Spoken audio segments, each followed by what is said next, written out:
Irmãos, boa noite. Mais uma vez um grande privilégio estar aqui compartilhando com todos vocês que Cristo move as montanhas. Cristo move as montanhas. A percepção de que há um Deus é real, um Deus que cura, um Deus que criou o universo tão lindo, tão maravilhoso como a gente viu hoje cedo, não é? 100 bilhões de galáxias, e cada uma delas com uma média de 100 bilhões de estrelas. Um Deus imenso, magnífico, maravilhoso, exibido e exagerado. Um Deus que pintou o seu universo, coloriu o universo. Um Deus que fez tantas coisas, mas um Deus que nos conhece pelo nosso nome, como Ele conhece todas as estrelas pelo seu nome. E é sobre esse Deus que nós queremos falar hoje. Esse Deus que sabe que a nossa fé é do tamanho de um grão de... menor ainda, né, irmãos? Menor do que um grão de mostarda. Por saber disso, Ele nos atola e afoga em evidências da sua existência. A gente não crê em Deus, né? Deus é óbvio demais. Deus é óbvio demais. Ele é como o elétron. A gente não vê, mas sabe que ele existe. Então, crer, a fé do cristão é uma fé que tem um firme fundamento. É a esperança das coisas que estão por vir. É a prova das coisas que não se veem, mas existem. Por quê? Porque os fatos comprovam isso. É isso que a gente vai falar um pouco mais hoje à noite. E a nossa fé é atacada de várias formas, né? Dizem que a gente crê em duende, em fada madrinha, no Henrique Cristo e tudo mais. Mas não, a fé do cristão é essa fé racional. Fé alicerçada nos fatos, nas evidências. Mas diz que a gente crê que um grande peixe engoliu Jonas. Que é absurdo, não é, irmãos? O Billy Graham disse o seguinte: nem se a Bíblia falasse que um homem engoliu um grande peixe, eu acreditaria. Por quê? Porque Deus, Jesus, move as montanhas. A gente às vezes fica pensando que Deus está limitado a forças naturais, que Ele tem que agir. Olha, não tem um peixe com uma boca suficiente para engolir Jonas, mas Deus move as montanhas. Ele não está limitado com forças naturais, mas mesmo assim, outro dia eu estava monitorando uma baleia, não sei se vocês conhecem esse fato. Tinha um sensor nessa baleia, um sensor de profundidade e temperatura. De repente, a temperatura que estava muito fria no fundo do mar esquenta na temperatura de um ser vivo, e o peixe, a baleia afunda rapidamente. O que eles concluíram? Um grande ser marinho engoliu uma baleia de uma vez e afundou com ela. Então existem, né, criaturas que conseguem engolir uma baleia. Então engolir Jonas é facinho, não é? Nossa, tantas outras coisas que eles nos acusam da gente crer sem fatos, sem evidências. Josué disse que a terra parou 2 horas, não foi? Aí o pessoal fala assim: nossa, mas então todo mundo do planeta deveria ter sido lançado para o espaço, porque a terra gira, né, em mais de 1.600 km por hora. É impossível. Mas gente, Deus criou o universo. Ele fez tudo, Ele fez a terra, o sol, a rotação e tudo mais. Ele tem poder para parar tudo, não tem?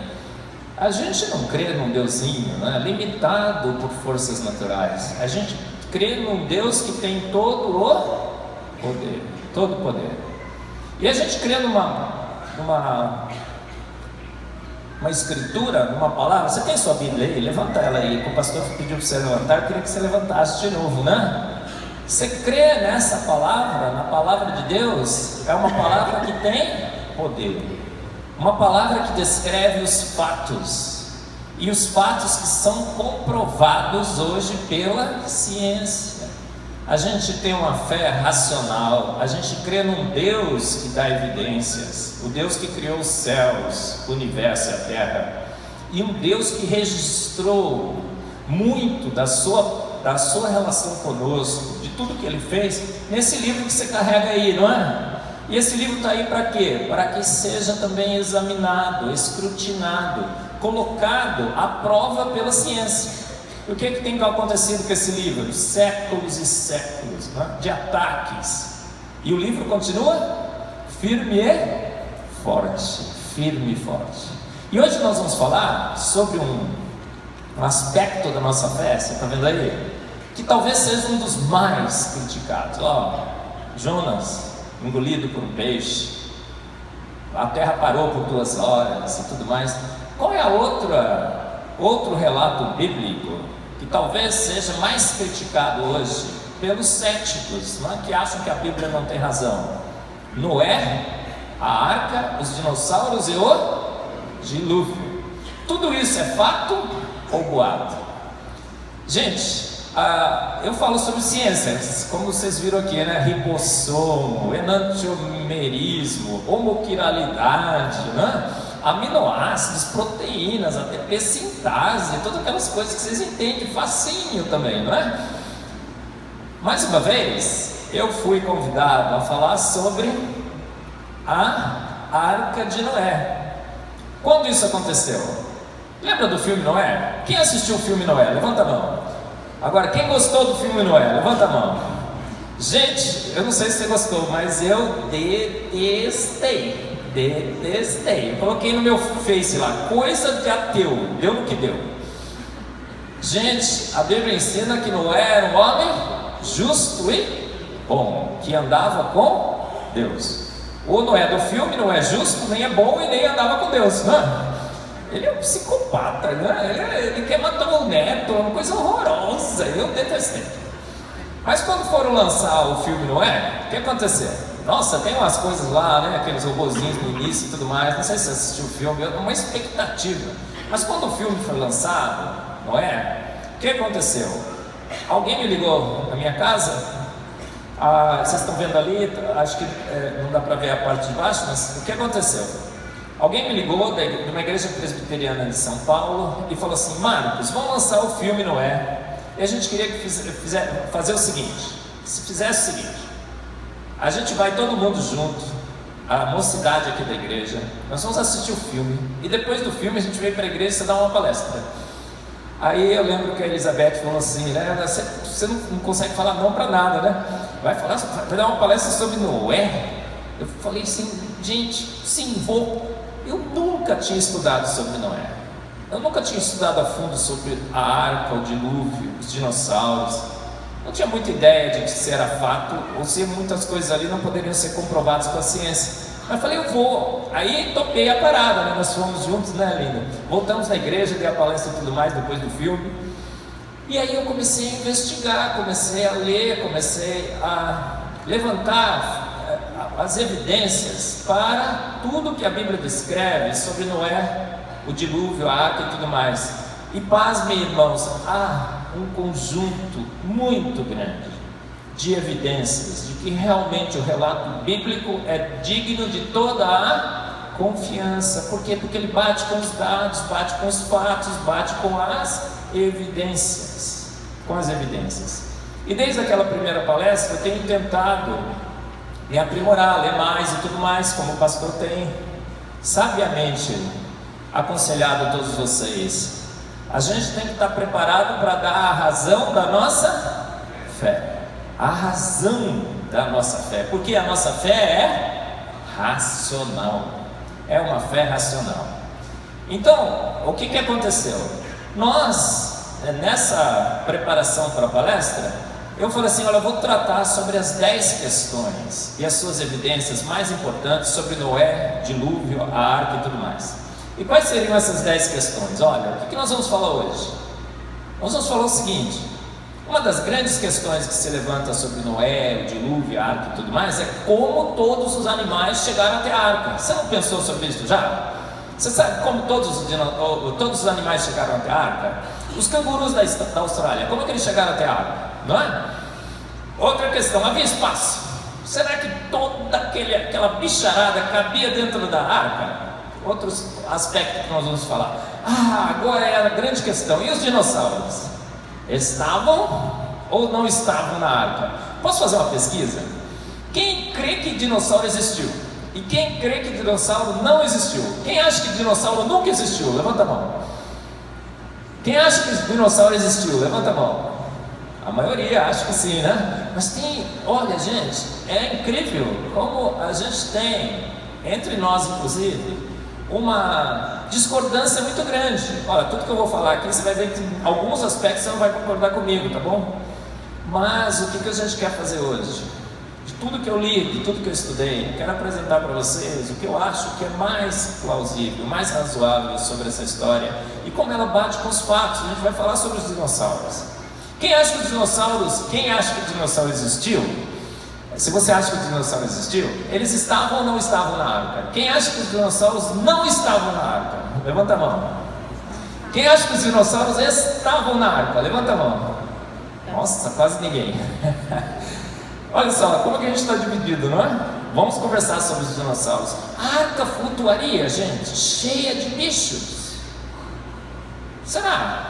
A gente vai falar sobre isso também. De onde veio tanta água? Cobriu os montes, o Everest? Será que dá para cobrir o Everest? 8.000 quilômetros de altura. Para onde que foi a água do dilúvio? Evaporou? Por espaço? O que você acha? A atmosfera da Terra era a mesma que hoje? A mesma proporção de nitrogênio e oxigênio? A datação com carbono 14, ela funciona? Ela foi afetada? O registro fóssil não contradiz o dilúvio? Gigantes pré-diluvianos, haviam gigantes aqui? Animais, pessoas e tudo mais? E por que vivemos menos depois do dilúvio, né? Matusalém viveu 900 e um monte de anos, né? E agora a gente vive, você vive 60, 70 anos, já está feliz, né? Chegar em 80, 90, 100, nossa, chegou em 100, 110, 120, recorde mundial. Por que a gente vive menos depois do dilúvio? Então essas são as questões, tá bom? Se prepara aí, a gente vai tentar esclarecer. A primeira, gente, como todos os animais chegaram até a arca? Será que dá? Olha, o canguru da Austrália, tantos continentes, tanta diversidade em população, em diversificação de animais. Como é que todos os animais conseguiram chegar até a arca? Olha, os que não creem no relato bíblico diz o seguinte: só se esse bicho aí, chegou na arca voando, já criou asa, tomou Red Bull, Será que é assim? Não, gente, é fácil da gente explicar como todos os animais chegaram até a arca, pelo menos apresentar uma hipótese bastante viável. O que acontecia antes? Havia muitos continentes? Não, o que tinha antes? Apenas um continente, chamado de Pangeia. E as evidências de que antes havia um único continente, hoje são abundantes. O pessoal acha que é milhões e milhões de anos atrás, talvez nem tanto. E havia a Bíblia fala de um único continente? Também fala que separou Deus a parte das águas da parte seca, uma única parte seca. Parece que havia um único continente. E como é que a gente sabe isso? Movimentação das placas tectônicas e tudo mais. Você vê os continentes ali? Se você pega os continentes, é como um joguinho de Lego. Você vai colocando um do ladinho do outro, eles se encaixam perfeitamente. As bordas são encaixantes. O formato, a distribuição, a morfologia, vamos dizer assim, das bordas de um continente encaixa perfeitamente com o outro. Então as evidências são fortíssimas de que havia um único continente que de repente se trincou em diversos continentes que se separaram. E o que acontecia com o clima do planeta Terra antes? Provavelmente, antes do dilúvio, o clima era muito mais constante. Não tinha Cuiabás como a gente tem hoje, né? E outras terras assim congelantes, como a gente tem na Finlândia, em outros países e tudo mais. o clima na terra era bastante homogêneo, provavelmente temperado, uma temperatura assim, se calcula uns 23, 24 graus, que maravilha, né? Seria como foi ontem, né? Aquele clima fantástico que a gente encontrou aqui em Cuiabá, né? Aquela brisa fresca, né? Então o que nós tínhamos? Um único continente, com um clima nesse continente bastante uniforme. Nos polos era um pouco diferente, talvez. Mas aí o que acontece então com a distribuição de animais nesse grande continente? Era também de se esperar que essa distribuição fosse mais ou menos uniforme. Então todos os animais viviam mais ou menos que bem distribuídos nesse grande continente, um pouco mais para cá, um pouco mais para lá. Então, como os animais chegaram até a arca, irmãos? Se era um continente só, se era um clima muito semelhante em todo o planeta nesse continente, como é que eles chegaram até a arca? Eles foram andando. Eles foram andando. Então haveria necessidade de você transpor mares, grandes distâncias? Não, uma arca no centro desse grande continente. Deus ordena que todos os animais, um casal de cada espécie, vá para lá, e eles vão numa boa. Olha, tá vendo? Tem uma outra figura ali, tem camadas de fósseis que se propagam de um continente para outro. Quando você encaixa aqueles continentes, as camadas também se encaixam. É incrível, né? Então há evidências de que havia um único continente que se partiu em algum ponto na história desse planeta e se subdividiu nos demais continentes. É muito forte. Então, irmão, a próxima vez que alguém perguntar para você, nossa, aquela história de Noé, dilúvio, arca e tudo mais, como os animais chegaram à terra? A arca, o que você vai dizer? Rapaz, estuda um pouco mais.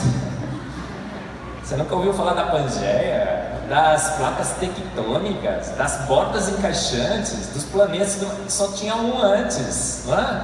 Um clima temperado, uniforme. Os animais viviam todos ali em volta da arca. Então alguns viram a arca ser construída, inclusive, né? A maioria deles talvez. Alguns mais distantes talvez, mas Deus mandou caminhar e eles foram andando para a arca, certo? Isso é certeza absoluta? Não, ninguém viu, né? Todo mundo pré-diluviano foi destruído.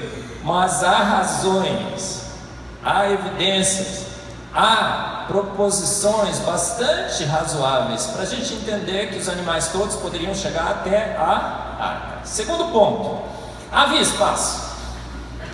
Gente, agora eu vou fazer uma crítica, né? Outro dia eu estava numa reunião e o pessoal falou assim: por que o nosso povo às vezes não sabe defender muito a sua fé? Porque os nossos filhos passam a semana inteira na escola sendo bombardeados com o naturalismo, com os evolucionismos, com as críticas e tudo mais. Quando chega na igreja, o que as professoras fazem?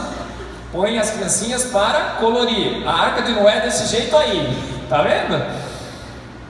Você é professora da escola da IBD, já pôs uma figurinha dessa para o seu filho colorir? Gente, o que acontece com essa figura aí? Você olha isso aí e fala, nossa, não caberia nunca na arca, né? Porque é um barquinho pequenininho, abarrotado de bicho, olha só. Havia espaço, irmãos, o que você acha? Casal de todas as espécies, né? Todo mundo dentro da arca, você acha que cabe? Você acha que cabe? Os ateus falam assim, de jeito nenhum, né? Mas eu não sei se você sabe, você já viu quais são as dimensões que a Bíblia menciona para a arca? E você já viu as comparações que são feitas? Está vendo ali em cima? É a arca de Noé, o primeiro. Depois você tem uma navegação dos Vikings, a Santa Maria, dos portugueses que chegaram no Brasil, um navio grego e embaixo o Titanic. As simulações que são feitas dizem o seguinte: se você pega o Titanic e tira do Titanic o salão de festa, o restaurante, as casas de máquinas e tudo mais, o que acontece com a Arca de Noé? A Arca de Noé acomodaria mais gente do que o Titanic. Então a Arca de Noé era um barquinho, acanhado, pequenininho, abarrotado. Gente, era um barcão, era coisa... As simulações que são feitas utilizando as dimensões bíblicas dizem o quê? A Arca de Noé provavelmente é o maior barco possível de ser construído em madeira. Olha só que coisa incrível, né? A Bíblia traz um relato técnico sobre a Arca de Noé, e ela faz, por algum motivo, questão de colocar as dimensões.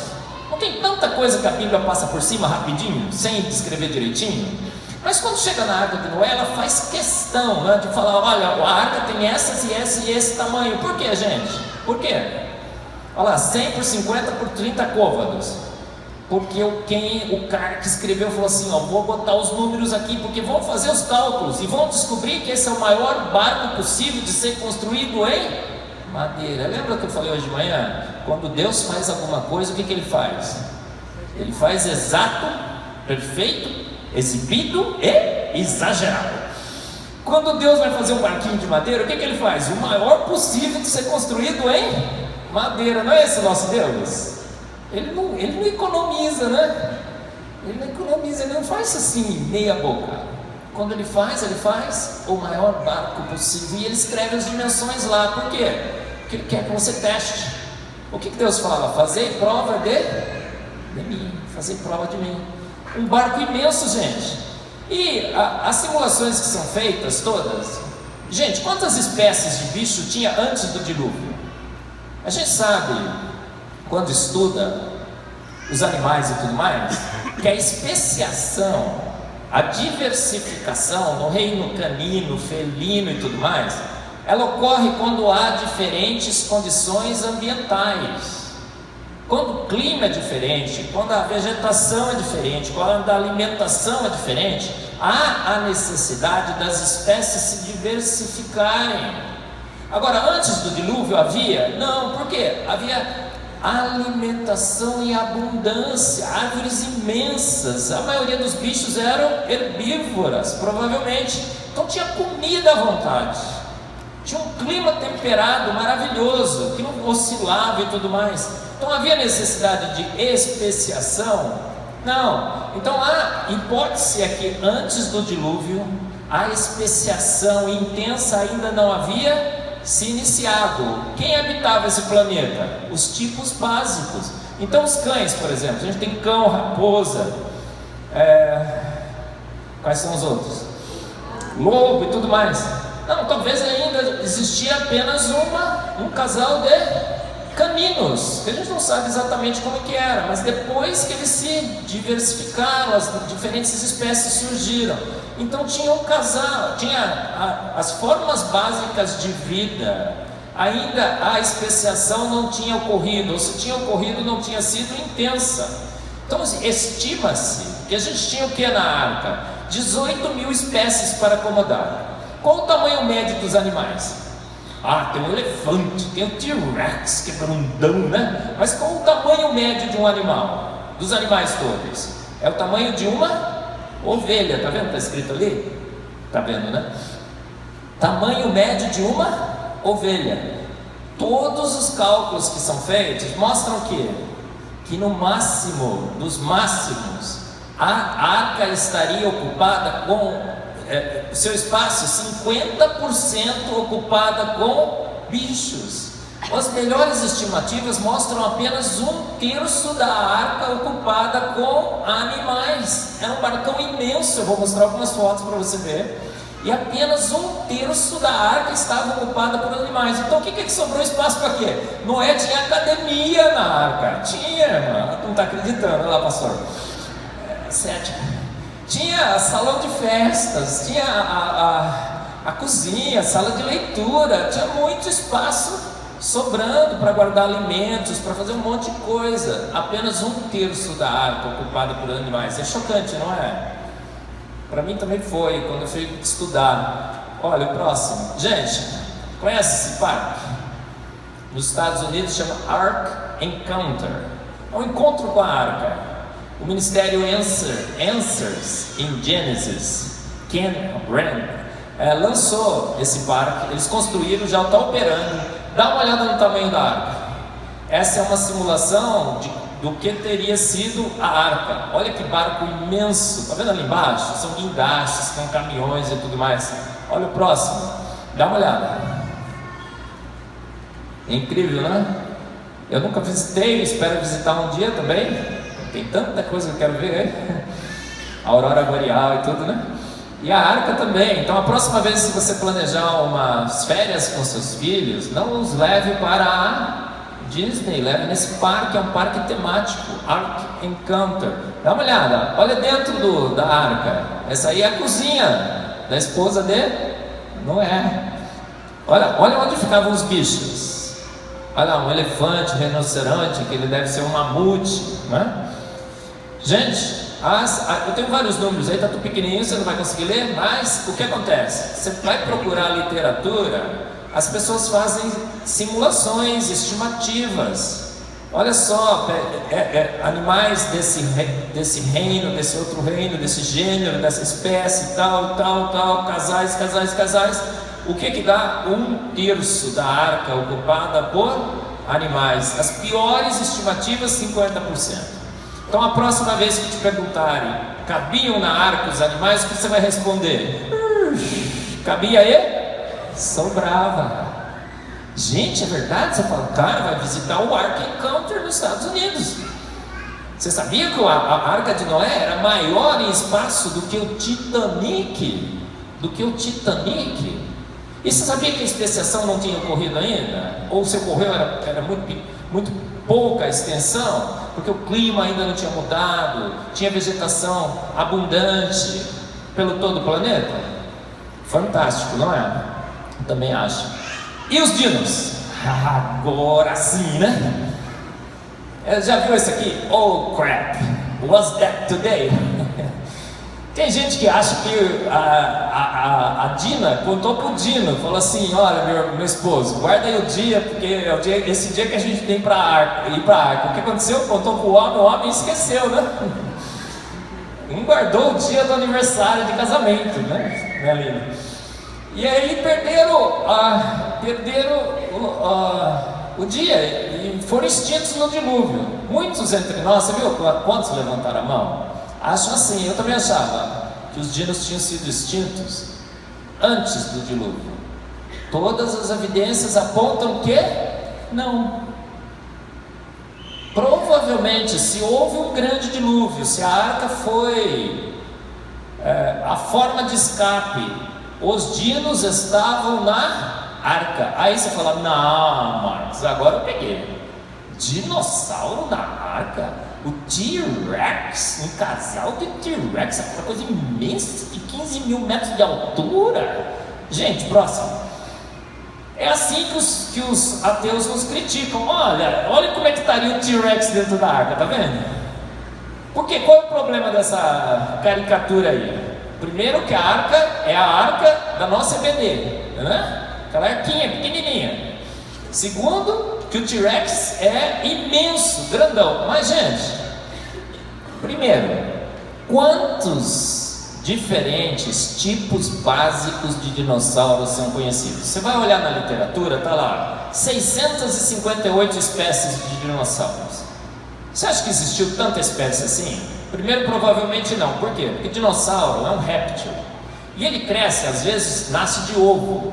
E ele cresce a vida inteira.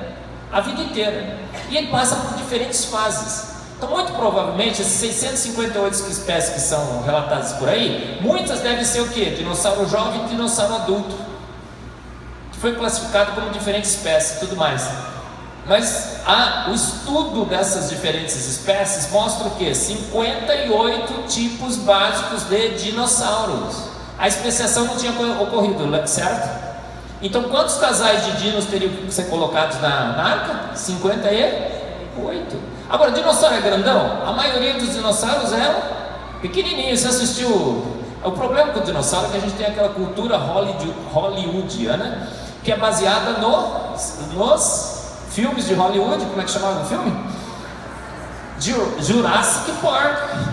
A gente fica achando que o T-Rex é aquele monstro feroz, comedor de gente, né?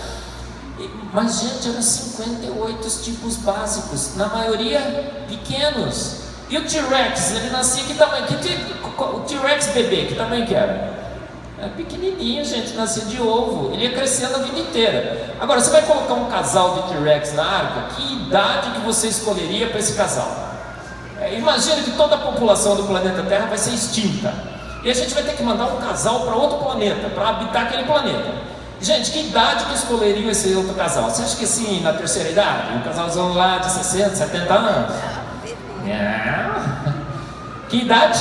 Ali uns 15, 16, 17 anos, né? Naquele fervor, né? Aquele fervor reprodutivo, não é?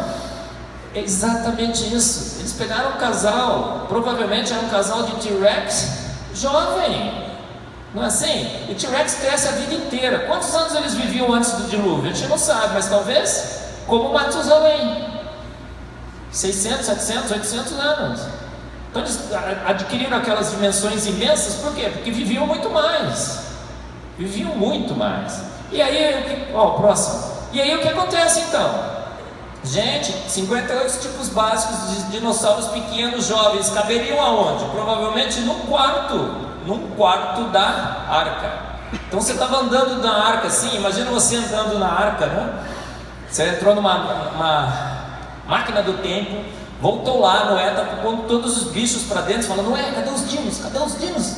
Ele falou, naquele quarto ali, você vai andando assim, tá lá, sala dos dinos, eles estão lá dentro. Então descansa em paz, irmãos. Cabia na arca? Cabia. E sobrava espaço. Próximo. No Ark Encounter, né, eles mostram ali alguns dinos, os jovens, dentro da arca, uma simulação, né? Mas mostrando que tinha até espaço para eles andarem, né? Exercício diurno, né? A corda faz. Por que eu falo que os dinossauros estavam na arca? Mas eles não poderiam ter sido extintos, Marcos? Sim, poderiam. É uma hipótese razoável? Bate com a ciência? Não. Por quê? Eu já falei aqui para vocês do caso do T-Rex. Uma Mary Schweitzer é uma cientista americana, paleontologista, lá nos Estados Unidos, descobriu um grande osso de T-Rex, foi transportar, não cabia no helicóptero, ela cortou o osso. O que aconteceu dentro do osso? Está vendo ali? Colágeno, tecido sanguíneo, células, sangue, proteínas. Fizeram o proteoma do dinossauro, analisaram suas proteínas, fizeram análises com microscopia, espectrometria de massa. O tecido mole, o tecido estava intacto. Depois desse trabalho, vários e vários outros achados foram relatados. 60 milhões de anos, encontraram um dinossauro com 270 milhões de anos, a previsão que foi feita, com tecido mole. Tem animais que são encontrados hoje, depois dessa descoberta, porque eles nunca imaginariam, né, que encontrariam tecido moles em ossos de dinossauros, com 550 milhões de anos. E você vai lá, a suposta data, tem tecido mole, estruturas intactas de olho, de colágeno e tudo mais. O que isso significa? Eles dizem que depois que foi inevitável admitir que tenha tecido mole em dinossauros, que eles primeiro refutaram essa hipótese, sabe o que eles começaram a falar? Gente, isso foi conservante de ferro, foi nanopartículas de ferro que conservaram as proteínas. Mas tem aminoácidos nessas proteínas muito instáveis, já deveriam estar degradados. Os aminoácidos estão intactos. Qualquer coisa enterrada no solo também é sujeita à incidência de raios cósmicos.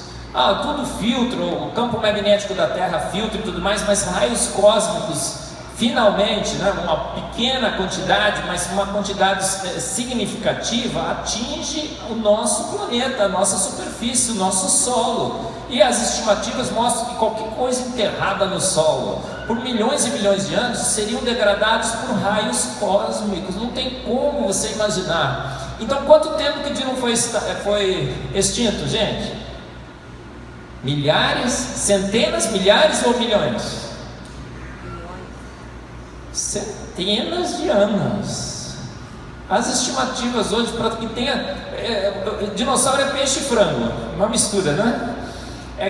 As donas de casa aqui, levanta a mão. Você comprou um peixe e um frango, irmã, colocou fora da geladeira, quanto tempo degrada? Me diga. Rapidinho, gente, é dias, não são dias.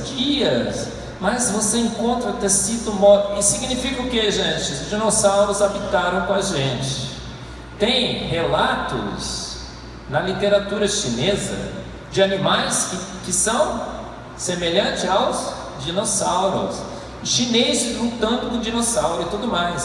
O que aconteceu então? Eles estavam na arca, eles saem da arca e encontram o que?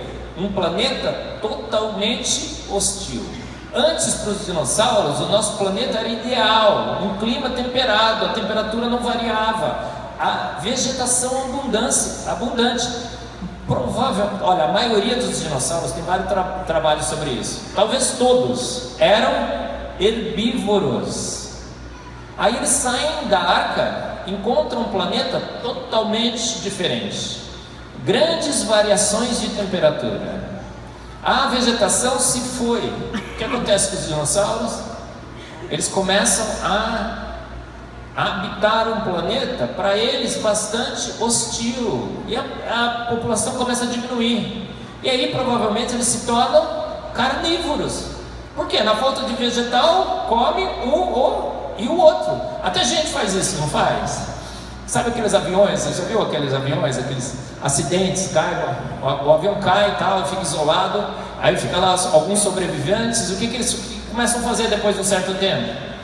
Tira a sorte para ver quem vai ser comido primeiro, né? Assado. Não é assim? E os dinossauros então passam a ser carnívoros. Eles começam a diminuir. Aí os últimos provavelmente habitaram lá na China. E os chineses começam a caçar, e eles estão perdidos, né? Porque os chineses comem tudo, né? Os últimos a comerem os últimos dinossauros foram os chineses. Tem vários relatos de animais enormes em cavernas sendo guardados. Os dragões, talvez, da literatura chinesa sejam os dinossauros. Na América do Sul tem potes com desenhos de dinossauros. Outro dia um pesqueiro japonês pescou um grande ser marinho, tiraram foto e tudo mais, que parecia um dinossauro. Só que ele estava num estado de degradação muito grande, e eles pegaram e jogaram de novo no mar. Aí eles falam, não, é um grande tubarão e tudo mais. É a aparência de um dinossauro. Outros e outros relatos, estuda sobre isso. O próximo. E aí eu sei que a fé é irracional. Eu sei que é pura ilusão. Eu sei que é uma alucinação. Mas eu tenho que confessar, irmãos, entre vocês, perdoem-me, mas eu vou confessar que eu peço a Deus o quê? Senhor, que o monstro do Lago Ness seja o último dinossauro. Já pensou, gente? Que glória, né? O dia que descobriram o monstro e verificarem que é realmente um dino, seria fantástico, não? É uma fé irracional, mas o selacanto tinha sido extinto há 200 milhões de anos atrás. Encontraram ele nadando nos mares. 1/3 do planeta nunca foi explorado, sabia? Nunca ninguém foi. 1/3 do nosso planeta. Quem sabe, né? Um dia a gente encontra ainda um dinossauro por aí. Fé irracional, mas é fé que a gente, quem sabe, um dia se vê confirmado. Então, gente, os dinossauros estavam ou não estavam na arca? Gente, você vai seguir a ciência? Estavam. A ciência mostra que eles foram extintos há poucos anos atrás. Cabiam ou não cabiam na arca? Cabia no barcão, gente. Eram 58 casais de espécies, na maioria pequenas. O pessoal lá fala assim, Marcos, o T-Rex era herbívoro? Gente, aquele bichão. Gente, T-Rex é o quê? Ele primeiro que ele é meio maneta, né? Um bracinho curtinho, já lembra? Ele é gordo, lento. E a arcada dentária, já fizeram algumas simulações, assim, dentes grandes, afiados, sim, mas é uma arcada dentária muito frágil. Se ele desse uma mordida e puxasse rápido, o que aconteceria com o T-Rex? Ele ficaria banguela, perderia os seus dentes. Agora os fósseis de T-Rex que são encontrados, a arcada dentária está preservada, bonitinha, intacta. Isso mostra o quê? Que ele usava aqueles dentes para comer folhas vegetais. Ele era herbívoro, provavelmente herbívoro, e manso. Então desculpe de detonar a sua cultura hollywoodiana sobre o T-Rex, né? O Nicholas vai me pegar, porque ele adora o T-Rex, né? Mas provavelmente não. Parece que era um animal herbívoro, pacato, inclusive. Olha só, gente. Isso eu já falei. Próximo. Como é que vocês veem na literatura? Como é que os dinossauros foram extintos? Viveram há 60 milhões de anos atrás. E foram extintos por quê? Um grande astro bateu no nosso planeta. Subiu uma nuvem que cobriu o planeta todo. E aí a temperatura começou a ficar muito ruim, as condições do planeta, os dinossauros morreram todos. Faz sentido, irmão? Faz sentido? Se morreu tudo dinossauro, devia ter morrido tudo, né? Não sobrado nada, Então catástrofes evolucionistas pode. Agora, um processo descrito pela Bíblia, de um grande dilúvio que mata todas e preserva as espécies na arca, não pode. Olha aí, né? Como é que os dinossauros teriam sido extintos segundo o modelo naturalista. Gente, a arca flutuaria. Então, só fazendo um resumo. Como é que os animais chegaram até a arca? Andando na Pangeia. Caberia? Sobraria espaço. Era um barcão imenso. Os dinossauros provavelmente estavam lá? Estavam, num quarto. Foram extintos depois do dilúvio. Morreram de fome e frio. E comendo um ao outro. E caçados pelos homens. Tá? A arca flutuaria? Aí você fala assim: olha, fizeram simulações com o barco. Todo mundo que começa estudos em ciências navais, engenharia naval, tem muitos grupos pelo mundo que fazem simulações com a arca. E o que acontece com a arca? Sabe o que descobriram? A arca de Noé não flutuaria. Chocante, né? Ela não flutuaria vazia. Ela flutuaria se estivesse carregada de bichos. E carregadas, a arca de Noé, tem vários estudos que mostram, é o instrumento naval de maior flutuabilidade conhecida pelo homem. É incrível, não é? É um barco de madeira maior que se pode construir. E é o artefato naval de maior flutuabilidade conhecida pelo homem se estivesse carregada, cheia de carga, bichos. E eles fazem simulações, grandes ondas e tudo mais, nada viraria esse barco se tivesse carregado. Incrível, não é? Próximo. E aí a gente leu o texto bíblico, Gênesis 6, 16. Como é que ele descreve a arca? Faça-lhe um teto com um vão de 45 centímetros entre o teto e o corpo da arca. Coloque uma porta lateral na arca e faça um andar superior, um médio e um inferior. Imagina que o relato da arca de Noé é uma lenda. Alguém escreveu uma lenda, um conto e tudo mais.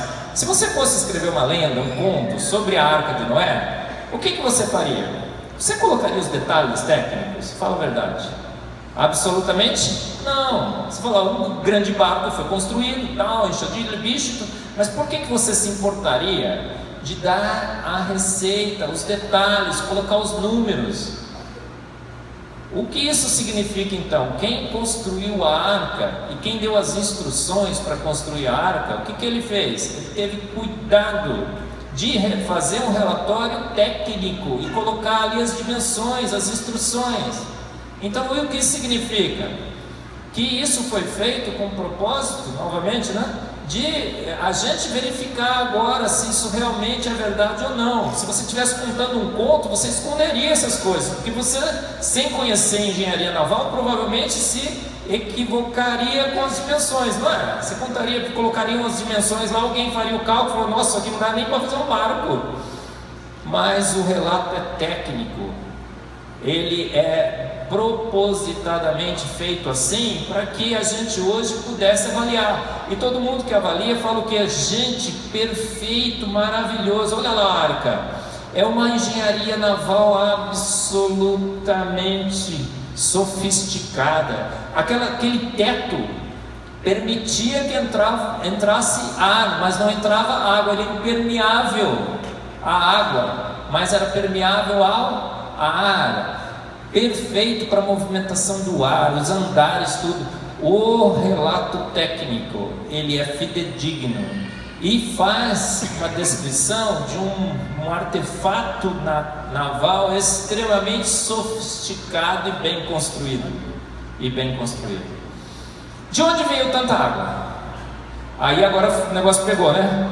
O Everest coberto e tudo mais. Gente, de onde veio tanta água? Se acreditava que havia uma nuvem, um cobertor, uma camada de vapor de água que permeava o nosso planeta e que durante o dilúvio precipitou na forma de chuva. Essa era uma explicação que era predominante antes, mas hoje a gente continua com essa. Olha, essa manta de vapor de água que cobriu o nosso planeta teria precipitado na forma de chuva. Mas uma nova descoberta lançou uma luz ainda mais clara sobre de onde veio tanta água. Se descobriu que no manto, na crosta terrestre, existiu ou ainda existe um oceano que tem muito mais água do que na superfície, que está a uma profundidade de 400 a 700 quilômetros. Nós temos um mar subterrâneo no planeta Terra, ou tivemos, que tinha uma quantidade imensa de água sob pressão e temperatura. Então imagina a cena, um único continente, uma quantidade imensa de água sobre alta pressão e temperatura nesse mar interno. O que é que Deus faz? Por algum motivo, eu acho que Ele mudou um pouquinho o ângulo de inclinação axial do planeta Terra, desestabiliza esse grande continente. Esse grande continente, ele trinca nos continentes que a gente conhece hoje. Esses continentes começam rapidamente a se afastar, e nessas trincas, qual é o outro efeito? Aquela água que estava presa em grande profundidade, sobre alta pressão e temperatura, o que ela faz agora? Ela jorra para a superfície. Então leia o relato bíblico. O que o relato bíblico fala? Abriram-se as portas do abismo e a água jorra. Incrível, né? Eu acho que esse mar não existe mais, porque a água escapou toda durante o dilúvio. E essa água sobre alta pressão e temperatura chega na nossa atmosfera, e a atmosfera é fria, né? Você já viajou de avião? Está lá, temperatura externa, quantos graus? Menos 50 graus. E a água evapora, condensa e cai na forma de chuva, e chuva abundante. Então da onde provavelmente veio toda a água, irmãos? Das profundezas da terra, sobre alta pressão e temperatura, e precipitou na forma de chuva, água em abundância. Para onde foi toda a água? Será que ela cobriu todos os montes? Acho que é a próxima, né? Isso. Como é que foi descoberto esse oceano? Várias reportagens, inclusive, de um diamante que foi encontrado aqui perto do Mato Grosso, que só poderia ser formado em água em pressão e temperatura. Tem várias evidências, artigos científicos que têm sido publicados sobre esse oceano, tá bom? O próximo. Cobriu todos os montes o Everest? Não, por que não? Existia Everest antes do dilúvio? Não, gente, a topografia da Pangeia era muito provavelmente totalmente diferente da topografia dos continentes hoje, porque era um único continente. Havia montes muito altos. A gente pode postular que não, porque a deriva desses continentes, o arraste desses continentes na nossa superfície é que está causando a elevação das montanhas. E aí então a gente imagina o quê? Que os montes existiam, mas não eram tão altos, então não era tanto assim, né? A água necessária para cobrir todos os montes. Para onde foi a água?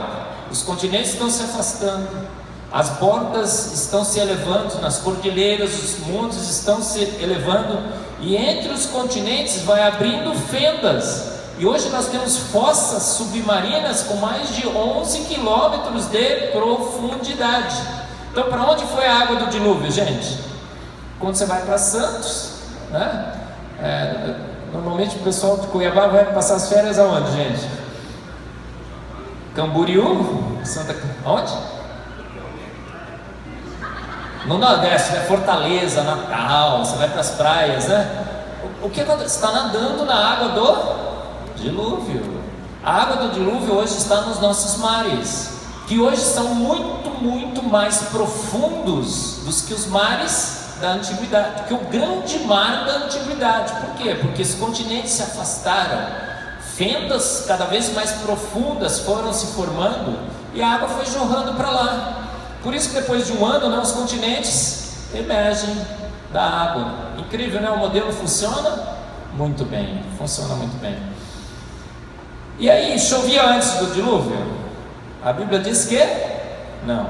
Passa a chover depois. Por quê? Porque a precipitação de chuva agora cria gotas de água.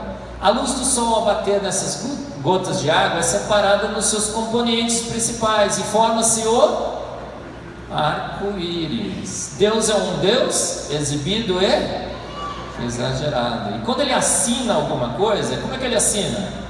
Com cor, com diversificação, com charme, não é? Ele falou assim: eu não vou mais destruir esse planeta com água, e vou pôr um sinal. Qual é o sinal? É a separação dos componentes da luz branca que ocorre nas gotas, pequenas gotas de água que você tem na nuvem, que estão prontas a precipitar como chuva. O sinal de que Deus não destruiria mais o planeta com água bate absolutamente bem com a descrição do dilúvio, da chuva que sucedeu essa grande ocorrência. Não é assim? A atmosfera era diferente. Gente, tá vendo esse âmbar aí? Tem um pernilongo lá dentro, não tem?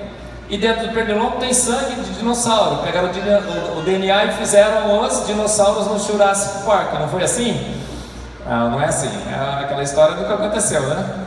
Mas nesse âmbar tem pequenas bolhas de ar. Tá vendo ali? Aquele branquinho ali é uma bolha de ar. Foram analisar com espectrometria de massas. O que descobriram? A quantidade de oxigênio naquela bolinha de ar tinha 50% mais oxigênio do que nós temos hoje. A atmosfera mudou, gente? Mudou. Hoje a gente tem menos oxigênio do que tinha antes, tinha mais.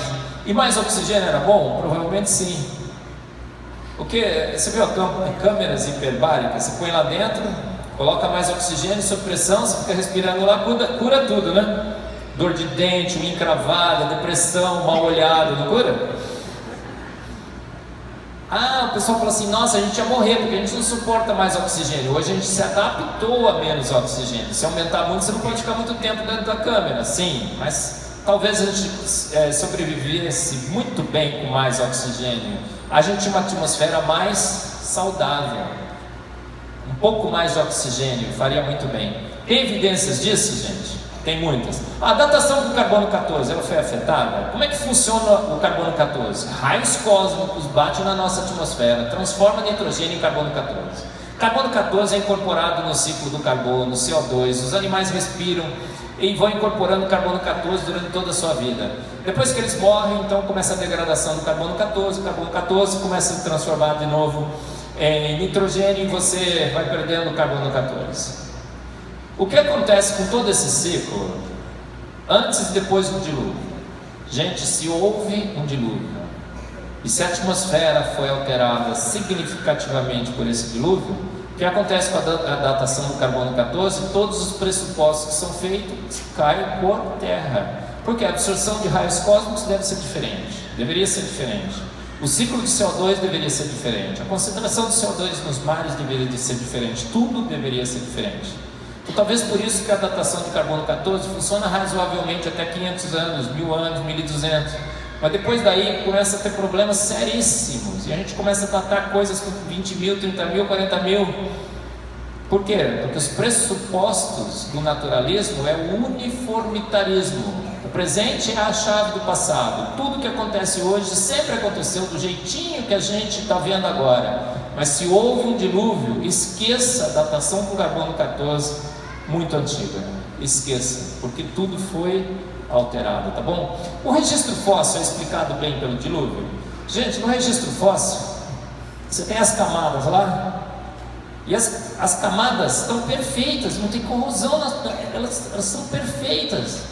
Se fosse um processo lento, gradual e sucessivo, o que aconteceria? Teria corrosões na superfície, mas elas são perfeitas, parece que elas foram formadas rapidamente, foi um soterramento muito rápido. Aí tem gente que estuda do ponto de vista do dilúvio e diz o seguinte: a ordem que você encontra os animais é a ordem de flutuabilidade, os que afundaram primeiro, os que afundaram depois, a ordem com que eles escaparam do dilúvio. Então há muita racionalidade na interpretação do registro fóssil à luz do dilúvio, Então leia os artigos, leia os autores que são pró-diluvianos e veja como o registro fóssil, muito do registro fóssil pode ser conciliado com uma fossilização muito rápida, um soterramento extremamente rápido dos animais durante essa grande catástrofe universal do dilúvio. Olha só, esse aqui é incrível. Esse acho que talvez um dos argumentos mais fortes a favor da grande catástrofe e do grande dilúvio. Gente, você vai no topo do Everest, 8.000 quilômetros de altura, acho que é isso, né? Tem algum lugar ali, 8,8 quilômetros de altura.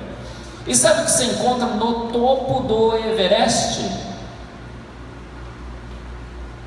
O que é que você encontra no topo do Everest? Fósseis de animais marinhos, conchas e tudo mais no topo do Everest. Restícios de animais marinhos. Como é que pode? A evolução diz o seguinte: não, é assim. Essa separação dos continentes foi muito lenta, milhões e milhões de anos. E essa separação toda foi realinhando os continentes, os montes e os mares. Então o topo do Everest, há milhões e milhões e milhões de anos, foi o fundo de um mar, que foi elevado agora e se transformou numa montanha muito alta. Isso faz sentido? Absolutamente não. Por quê? Porque a gente sabe hoje que a erosão, ela consome aproximadamente 4 milímetros dos topos das montanhas do nosso planeta por ano. Ou seja, se isso é um processo lento que demorou milhões e milhões de anos, o topo dos grandes montes do nosso planeta já deveria ter sido limpo, varrido pela erosão várias e várias vezes. Então não faz o menor sentido você achar no topo do Everest fósseis de animais marinhos. Agora faz todo sentido se você imagina o quê? Que naquele grande oceano que existia do lado da Pangeia, fósseis estavam sendo formados. De repente há uma grande catástrofe, uma separação muito rápida dos continentes, e aquele fundo do mar é elevado e forma uma montanha rapidamente, um processo muito rápido, abrupto, de uma grande catástrofe universal. É o único razoável hoje para você explicar, encontrar restos fósseis de animais marinhos no topo do Everest, Olha ali uma simulação. Você vai embaixo de montanhas, inclusive, e você encontra o registro fóssil inteirinho embaixo de uma montanha. Isso faz sentido do ponto de vista de milhões e milhões de anos? Não faz, de novo. Por quê? Porque a erosão come o topo das montanhas.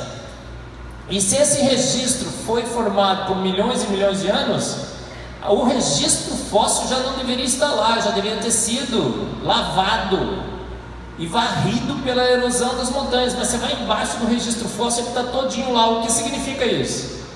Foi também formado de uma forma muito rápida, abrupta, e a deriva dos continentes criou essa montanha, elevou essa montanha rapidamente. Provavelmente o processo se iniciou muito rápido durante o dilúvio e agora ele está desacelerando. Monstros pré-diluvianos. Eu falei da libélula, não falei? Você vai no registro fóssil, você tem libélula, tum.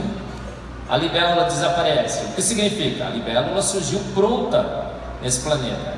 E a libélula hoje tem alguns centímetros. As mais antigas tinham quanto, gente? Quase 1 metro de comprimento. Você acredita nisso? Imagina uma libélula entrando aqui no templo, né? 1 metro de comprimento. Você tentando pegar. Sempre um pentelho ia atrás, né? Gente, 1 metro. Aí o que mostra isso? As condições pré-diluvianas eram muito mais favoráveis a você ter animais imensos. O que aconteceu com a libélula depois do dilúvio? Menos oxigênio na atmosfera. Um bicho desse para voar precisa de uma quantidade muito grande de oxigênio. Aí diminui a quantidade de oxigênio. O que acontece? A seleção natural que existe, ela seleciona as coisas pré-existentes, ela não cria coisas novas. Fez o que? Favoreceu libélulas cada vez menores. Então o que está acontecendo com a gente? A gente está encolhendo. O homem está encolhendo. O homem encolheu. Tinha gente muito maior. O Neandertal era muito maior que a gente. A gente está encolhendo. Os jacarés estão encolhendo, não estão? Não tinha jacaré imenso? Os elefantes estão encolhendo. A bicharada toda encolheu depois do dilúvio. Por quê? Porque a gente tem menos oxigênio. Tem um planeta muito mais hostil. A gente teve que diminuir para se adaptar. Então, que tipo de evolução está ocorrendo nesse planeta? A gente está se adaptando a um planeta muito mais hostil. Muito mais hostil. Os dinossauros conseguiram se adaptar? Provavelmente não. E foram extintos. Os mamutes foram extintos. Olha quanta coisa foi extinta. O pecado foi perdoado e corrigido, mas as consequências continuaram, não é? É assim? Olha só, dá uma olhada ali, o sujeito está segurando uma daquelas libélulas que deveriam existir no nosso planeta, né? Uma simulação delas. Por que vivemos menos? Matusalém viveu 900 e quanto? Eu sempre esqueço, 958? 969, isso. É fácil de lembrar, 969, é só... eu lembrava dessa, pastor. É só inverter o 6 no meio, né? 969 anos.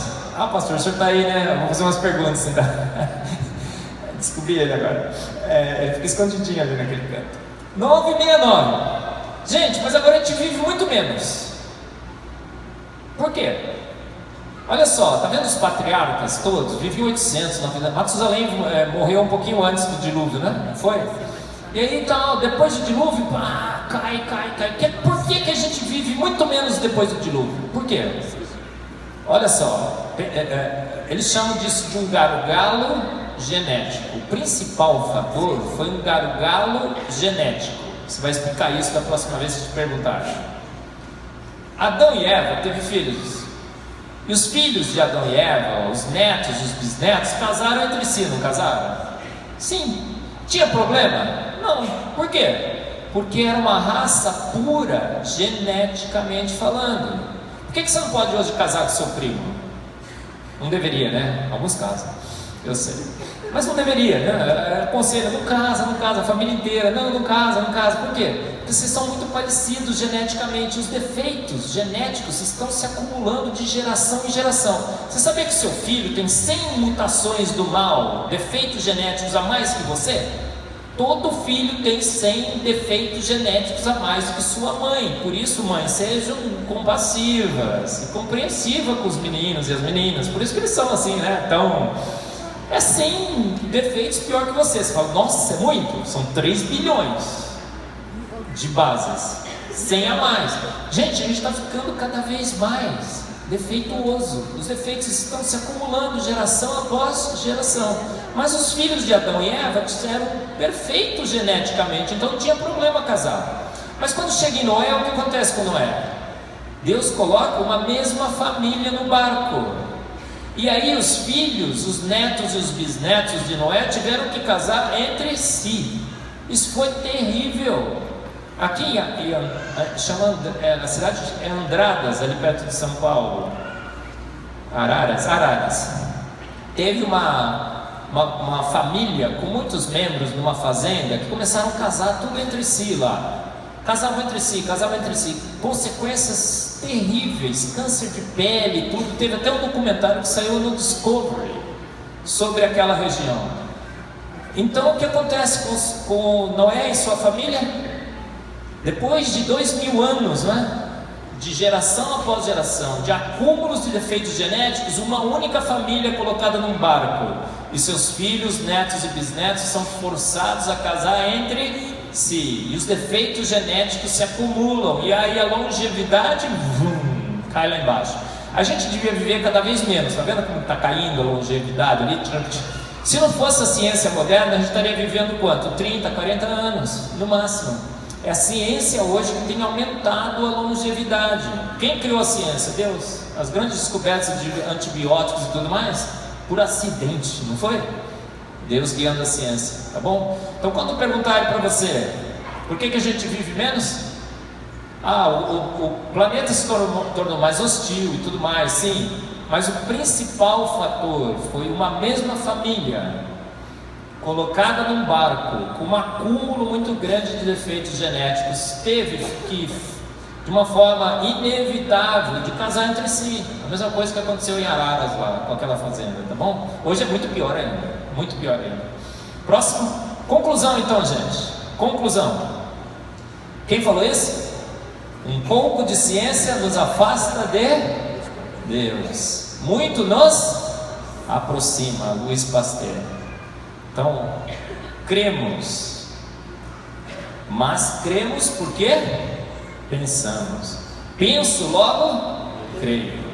A fé cristã, os principais pilares da nossa fé, são referendados hoje pela ciência, pelo conhecimento. Jonas, um grande peixe, engoliu? Sim. Deus parou? Parou. Houve um grande dilúvio, como a Bíblia descreve? Sim. Há evidências? Muitas. Há grandes evidências. O relato é técnico, ele já foi testado. O barco é imenso, ele era o melhor barco, o maior possível de se formar de madeira, o que mais flutuaria, havia espaço para toda a bicharada, tá bom? A deriva dos continentes, a Pangeia, tudo provam, né? Mostram evidências fortíssimas de que houve um grande catástrofe nesse planeta. Encontrar fósseis de animais marinhos no topo do Everest, o que aconteceu? Uma grande catástrofe ergueu o fundo de um mar e transformou numa grande montanha. A nossa fé é referendada pelos dados, está alicerçada na razão. Então levanta de novo aquele livro preto que você tem na sua mão aí normalmente, né, gente? Pessoal, é o seguinte: quando a ciência fala A e o seu livro preto fala B, você vai ficar com quem? Com a Bíblia, com a palavra de Deus, porque a ciência vai e a ciência vem, mas a palavra de Deus permanece para sempre. Quando em Gênesis diz Deus, haja luz e houve luz, houve luz. Quando em Êxodo Deus declara, porque eu, Deus, o Senhor Deus, criei em 6 dias os céus, a terra e o mar, em tudo que neles há, e no 7º dia descansei, o que você vai entender? Dia é dia. Deus fez todas as coisas prontas, fez todas em 6 dias, e no 7º dia Ele descansou. A ciência, milhões e milhões de anos. Olha, não cabe na arca e tudo mais. Gente, fique com a palavra, porque a palavra é digna de toda a confiança. E a gente tem uma fé que bate com as evidências, tá bom? Então é esse Deus invisível, mas real. É esse Deus que é mais certo que os elétrons, que a gente não vê, mas sabe que existe, não é? Há essa fé que nós temos, que difere de todos os outros tipos de fé que nós temos no mundo, uma fé racional, uma fé baseada no conhecimento, nas evidências, na boa ciência. Há esse Deus que nos atola e afoga em evidências. a esse Deus que pintou o seu universo, coloriu as estrelas, coloriu os planetas, criou a aurora boreal, criou a eclipse solar perfeita, seja o nosso louvor e a nossa adoração. Quando? Ontem, hoje e eternamente. Que todos aqui, tá? Do pequeno ao maior, do mais jovem ao mais idoso, possam reconhecer a grandeza de Deus e o seu esforço sobrenatural para que você creia nele, para que você creia nele, como um ato, uma atitude de fé, mas uma atitude que passa primeiro pela sua mente, pela sua razão, e depois que vai chegar no seu coração. A esse Deus, ao nosso louvor, a nossa glória. Eu sou pó, de nada tenho valor, mas Ele é o Deus Todo-Poderoso. Então a Ele a glória, a Ele a glória. Amém, amém. Amém.